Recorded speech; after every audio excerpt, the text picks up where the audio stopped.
അർത്ഥവത്തായിട്ടുള്ളതാണ്. കുറെ എന്ത് സമ്പാദിച്ചിട്ട് എന്താണ് കാര്യം? അതുകൊണ്ട് നമുക്ക് ഒരു ഉപകാരം ഇല്ലാന്ന് അറിഞ്ഞു കഴിഞ്ഞാൽ അതിനെ ഡിറ്റാച്ച് ചെയ്യുക, പോവട്ടെ, അത് എവിടേക്ക് പോട്ടെ, ആരും എടുത്തിട്ടോ എന്തോ ചെയ്തോട്ടെ, നമുക്കെന്താ? നമ്മൾ അതിന് അഡിക്റ്റ് ആവണം. നമ്മൾ അഡിക്റ്റ് ആവേണ്ടത് ആരിലാണ്? ഭഗവാനിലാണ് അഡിക്റ്റ് ആവേണ്ടത്. ഭഗവാനെ കാത്തോണേ, ഞാൻ എല്ലാം ഉപേക്ഷിച്ച് നിന്റെ കൂടെ വരികയാണ്.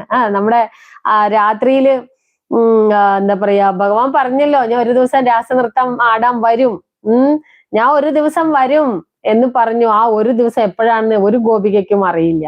അപ്പൊ എല്ലാ ദിവസവും ഗോപികമാരെ അണിഞ്ഞൊരുങ്ങിയിരിക്കുകയാണ്. ഇന്ന് ഭഗവാന്റെ പുല്ലാങ്കുഴൽ കേൾക്കും, ഇന്ന് ഭഗവാൻ വരും, ഇന്ന് ഭഗവാൻ, അങ്ങനെ ഓരോ ദിവസവും എല്ലാ ഗോപികമാരും ഭഗവാന് വേണ്ടി അണിഞ്ഞൊരുങ്ങിയിരിക്കുകയാണ് ആ രാസനൃത്തം ചെയ്യാൻ വേണ്ടിയിട്ട്.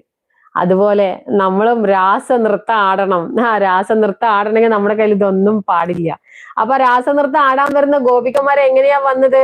വീട്ടിലെ ഭാര്യ, ഭർത്താവ്, അച്ഛൻ, ഭർത്താവ്, മക്കള്, സഹോദരങ്ങള്, വീട്, പശുക്കള് എല്ലാം ഇട്ടെറിഞ്ഞിട്ടാണ് വരുന്നത്. ഒന്നും വേണ്ട, ഞങ്ങൾക്ക് ഭഗവാനെ മാത്രം. ആ പുല്ലാങ്കുഴൽ, അമ്മ മുരളിക ഊതുന്ന സൗണ്ട് കേൾക്കുമ്പോഴേ എല്ലാ ഗോപികമാരും ഓടുകയാണ്.